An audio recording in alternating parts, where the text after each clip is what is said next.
Hello YouTube, welcome back to Nutkin Farm. Coming face to face with a wallaby here who doesn't seem especially scared of me, but he'll hop away in a minute. There he goes. I am making a video that I didn't expect to be making actually, and it's more as a result of the deletion of the Australian Macadamia channel. And when I did videos for Nutkin Farm, I used to studiously avoid covering the same material because, one, the guy who did the Australian Macadamia channel did a better job, and two, he was more experienced. But one of the important bits that's now missing since that channel disappeared is a video providing a bit of a guide on how to buy a macadamia farm in the first place. And it's certainly something where a bit of independent advice is needed, and I'll come to how much independent advice shortly. But when you are approaching the task of buying a macadamia farm, I'm going to focus it mainly on the Northern Rivers, which is where I am, the Northern Rivers of New South Wales. There are a number of things, and I've put together 10 key points that you should consider in the purchasing of a macadamia farm. And I could do many more, but I've kept it to the 10 biggest points. And you know, take it or leave it. You can assign your own priorities to them. I'm just following a logical order rather than a priority order. First of all, of course, is the location. Where do you want to be? A farm is going to be a place that you'd spend a fair bit of your time on, and there are a few different places in the Northern Rivers where you might buy a farm.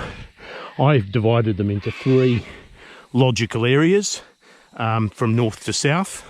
So the north is one of the original growing districts for macadamias, which you can include Dunoon, Rosebank, Eureka, down as far as about Bangalore. These are scenic areas. One of my subscribers described the area as the bohemian area to grow macadamias. The mantra for Rosebank is forests and farms growing together, so that gives you a bit of an idea that people like a bit of nature here along with their macadamia farms. And this farm I'm in here, Nutkin Farm, is no exception.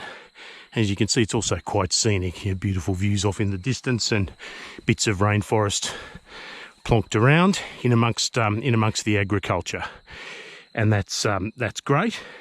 The second area that I'd sort of describe is one that's sort of closer to the M1, a bit closer to Byron, and would include the areas like Knockrow, Fernley, Newrybar, these sorts of areas that have a bit more lifestyle component in that, you know, they're very good areas for growing macadamias, don't get me wrong.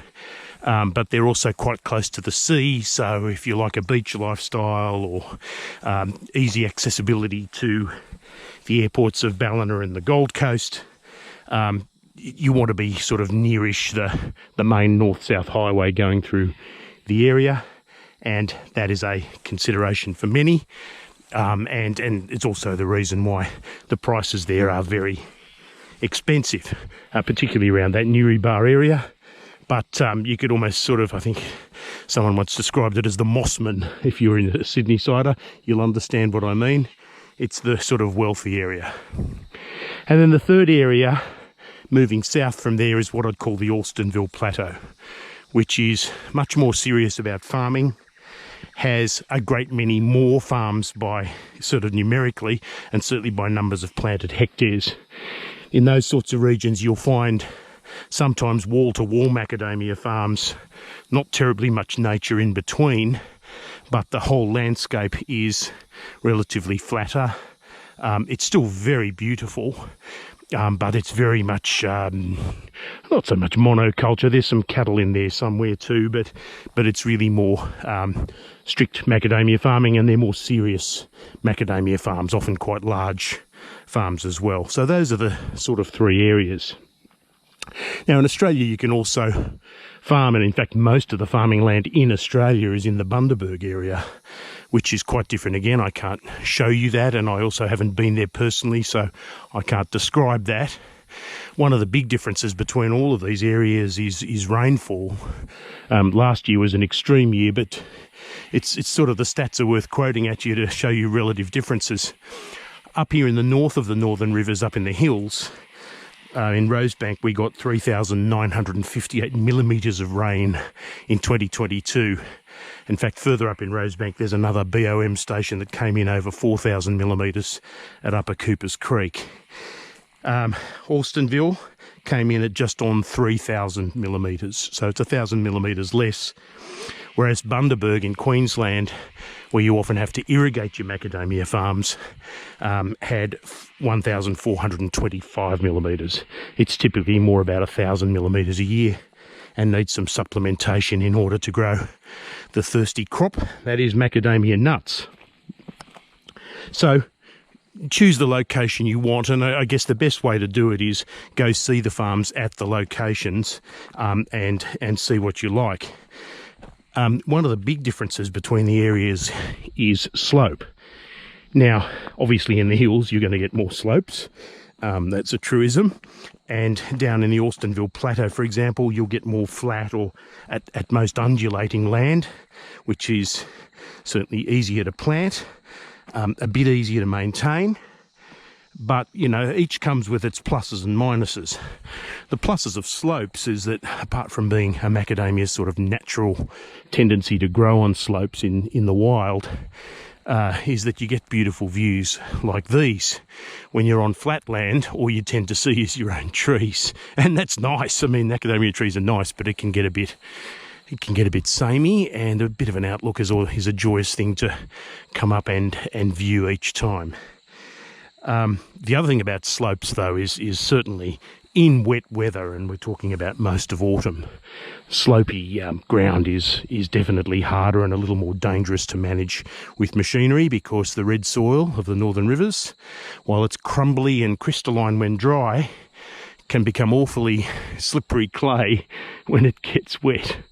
The slopes up here have better drainage, so you can dry out a bit quicker than you do on the flats. But then on the flats, you can work the land when it's a bit damper without getting into trouble. So there's your trade-offs. The serious farmers would all tell you that farming on the flats is a better option, and they're probably right. But like I said, there's other considerations as well. Now, the next thing is the trees. Farms are often sold by the number of trees they have, and it's an inevitable comparison with real estate agents because it's easy. This farm has 5,000 trees, this farm has 4,000 trees. Look, the real measure of a macadamia farm is the planted hectares, but sometimes you really don't get that statistic in real estate agents, and agents you ask might just give you a blank stare because they've always been used to selling farms by the number of trees. The reason planted hectares matter more is that there's only so much sunlight in a planted hectare, and the number of trees you use to fill that planted hectare doesn't matter terribly much.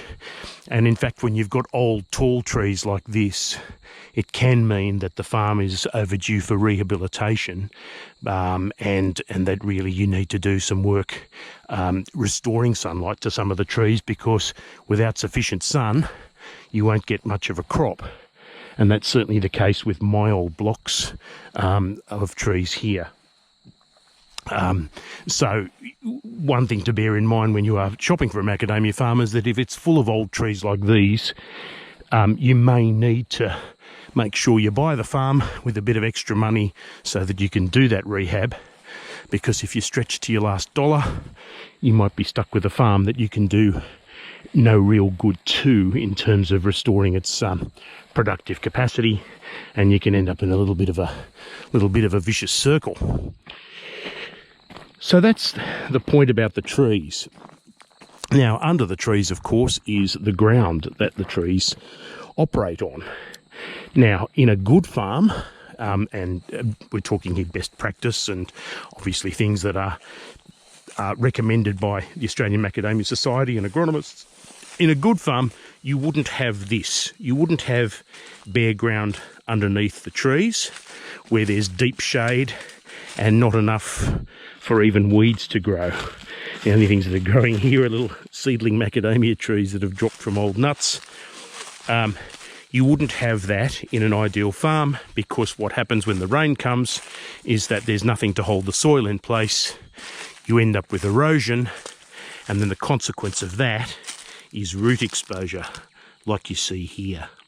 And the exposed roots don't feed terribly well, which, you know, contributes to poor tree health, because those roots are really meant to be under the soil feeding, or just under the soil feeding. And destruction of feeder roots means no food for the trees, and it doesn't matter how much you feed them.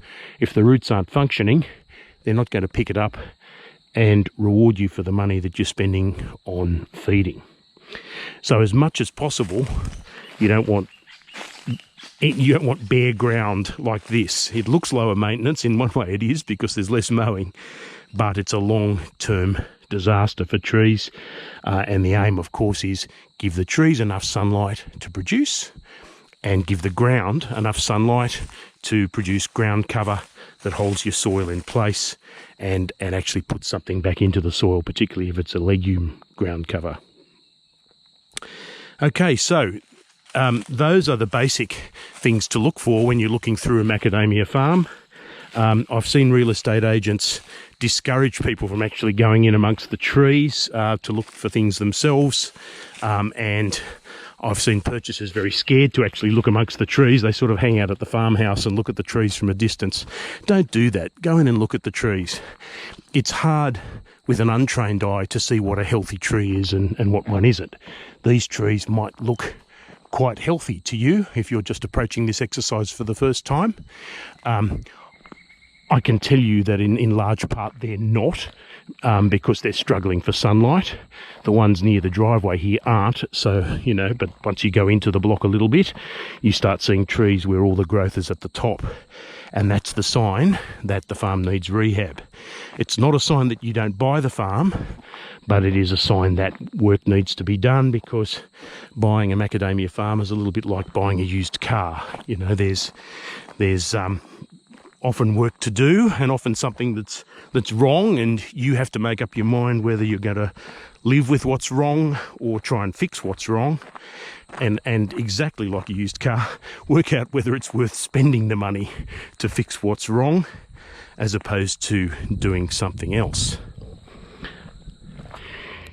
Now, the next consideration, the farm shed. And ladies, no, don't fast forward past this. Farm sheds are for everybody. They're not just men's playthings. On a macadamia farm, they are the hub of the operation. Here on Nutkin Farm, you can see some silos, which can be used, but are optional. They can be used to store nuts that have had their husks taken off and they're waiting to be picked up by a processor in a dehusked form. The reason I say it's not necessary so much is that, you know, the standard model these days is for nut processors to pick up skips full of nuts in husk, and you never see them again, and so they don't have to be processed. So the shed of a macadamia farm can contain dehusking machinery, which is quite valuable in objective terms, although because it's not used very much anymore, I wouldn't call it a deal breaker if it isn't there at all. The main thing for a shed is to be big enough to hold the machinery used on the farm. And speaking of machinery, you need to look very carefully at what machinery is included with the sale. The main thing to look at is the mower, which is the most used tool on the farm, but you also want to look at tractors and the implements that those tractors have attached to them. They can have mulchers, slashers, spray units, even harvest rigs that can attach to the property, to the tractor. And those are all very important things for running the farm if you're going to run it yourself. Now, if you're going to contract out those services, well, the contractors will show up with the machinery they need for the particular job they're doing, so you don't need to worry so much about that. But I have to say there's nothing handier than having a tractor as well as a mower on the farm, because the tractor can do any number of things, including getting your other machinery out of bogs. We were removing an old fence along a former boundary line of Nutkin Farm, and the tractor just picked up the fence posts like they were toys, and they would have been very hard for humans to do. So yeah, absolutely great to have that. One tip though, and more for tax purposes than anything, is that if a farm is offered for sale with machinery, it's best probably not to put the machinery price in as just part of the overall farm price, because you'll end up paying stamp duty on that along with the rest of the property, and you will be less able to depreciate the machinery compared to buying the machinery as a separate transaction, where it can be sort of purchased as a consumable good rather than part of real estate. So certainly in your negotiations buying a farm, you'd want to try and separate out the machinery if possible, and also look at what you're buying. You might need some professional help to work out whether that machinery is worth buying, but then some farmers who are selling up and going to a new farm will take machinery with them. Other farmers who are getting out of the business will probably want to sell you their machinery, and you may get an excellent price as a result of that. Now, speaking of prices, the macadamia price in 2023 is depressed as a result of multiple factors, and I've dealt with those in other videos. And right at the moment, buying a macadamia farm might be an exercise in buying a short-term loss-making proposition. And when you have that kind of a proposition, an important thing to consider is whether the farm has a second income stream. And by that, I don't necessarily mean it grows a second crop. There's some macadamia farmers that also grow pecans or custard apples, or do a bit of livestock or something to supplement the income from macadamia nuts, spread the risk a little bit, bring in a little bit of extra money.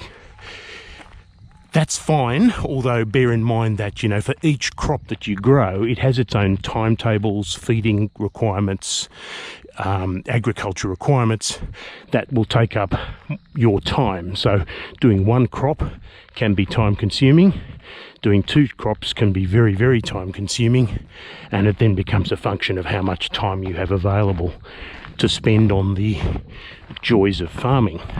It may not be an issue for you. But a lot of farms, including Nutkin, have a second stream from the fact that with a lot of these farms, there's a modern farmhouse on them, or at least a recent farmhouse on them.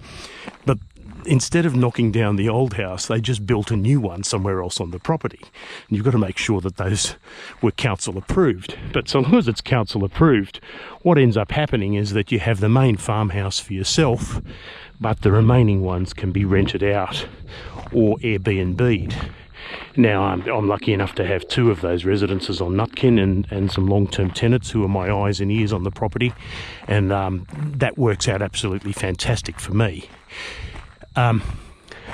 There are others who will Airbnb the spare residence. Look, I'm personally not a fan of that. If you do that on a macadamia farm and you happen to be harvesting one day when someone's in the Airbnb and they have a fairly noisy time of it, they might leave you a bad review that could sink your Airbnb.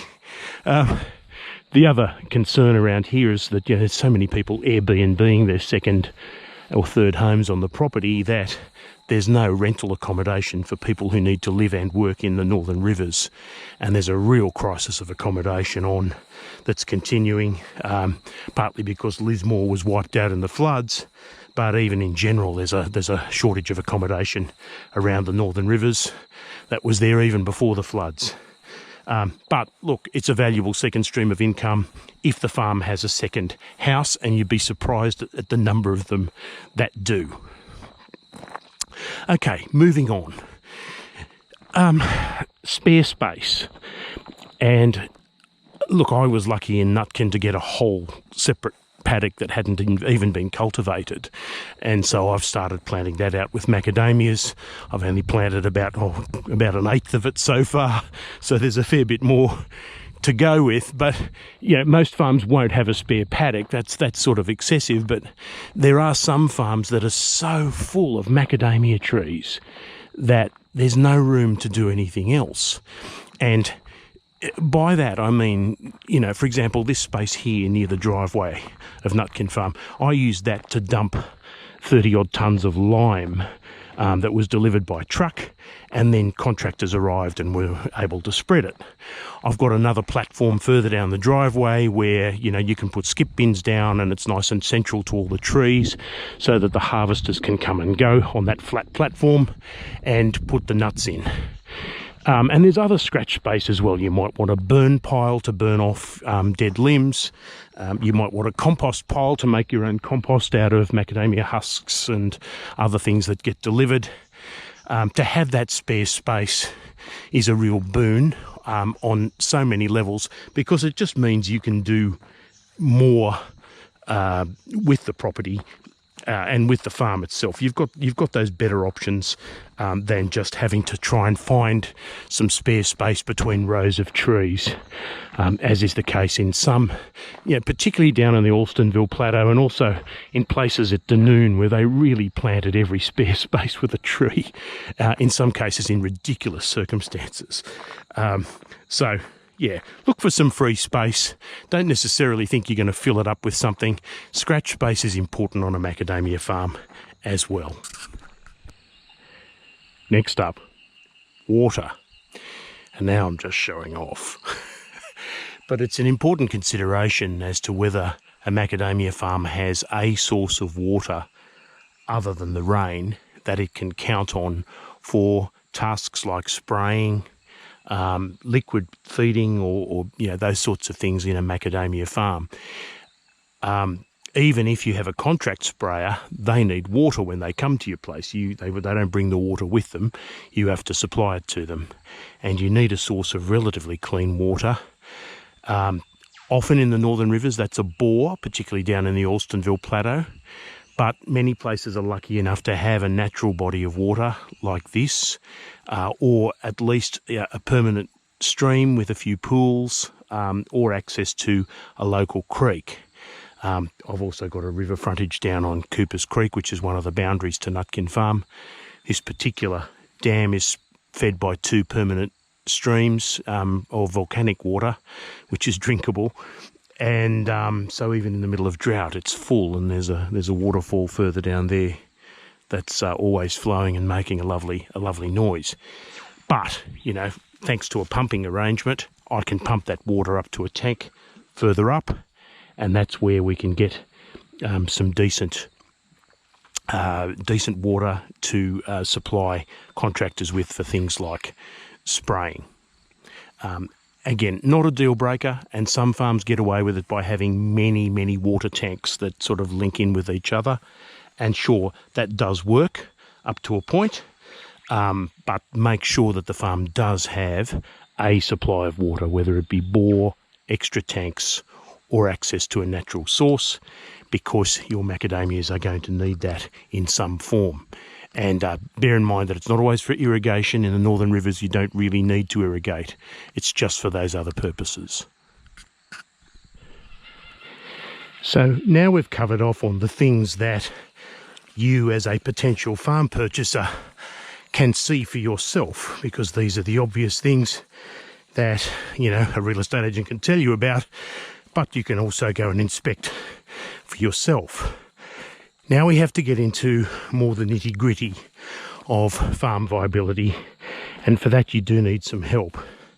First of all, what you need from the farmer who's selling is their statistics, their crop statistics, and usually, if possible, over a several-year period, so that you can balance out the effects of good years and bad years by averaging them. And every farmer who supplies to a nut processor gets a summary, both by shipment and also by year, of the crop they supplied, what they were paid for it, but importantly, statistics like the tonnage that was supplied, and the amount of kernel recovery, that is the amount of kernel in proportion to the shell.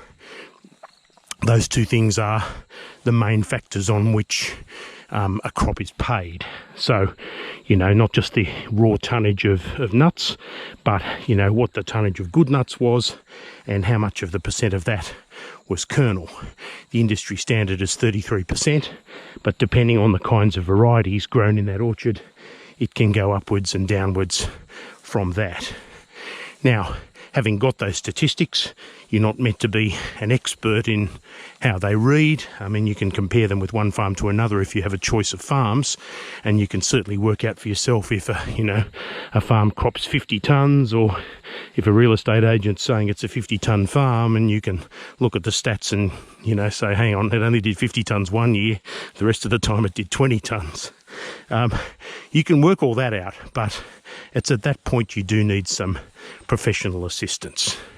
And so once you have the stats and you've inspected a farm and you think that the bare bones that we've already talked about are good, it's worth handing off to an agronomist to get a report on whether the farm is good and, most importantly, viable, and also get some idea of what expenditure it might need to make it viable if it's not.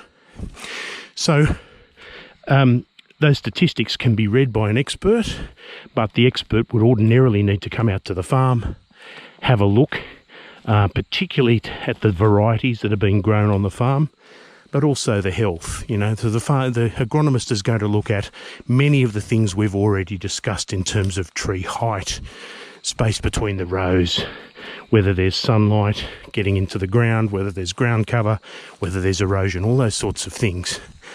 But then look at the stats and then work out mathematically and from a nutrition and other point of view whether it's a farm that's worth your money and time and attention. And as I've mentioned in earlier videos on my channel, I got the kibosh on a couple of farms that I thought were okay. I got a qualified okay on this one, but it was with the proviso that there is some work to do, particularly on the old blocks.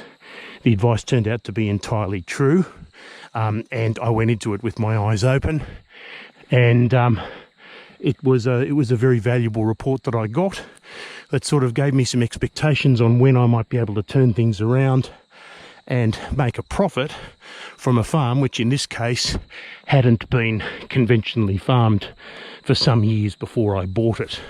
So the stats were particularly poor when they existed at all. So these are things you need to take into account. I would say to you that if an agronomist puts the kibosh on a farm and says, look, don't buy it, follow his advice. If an agronomist says, you know, the farm can be okay, but you'll need to spend some money, then don't buy it unless you've got the spare money.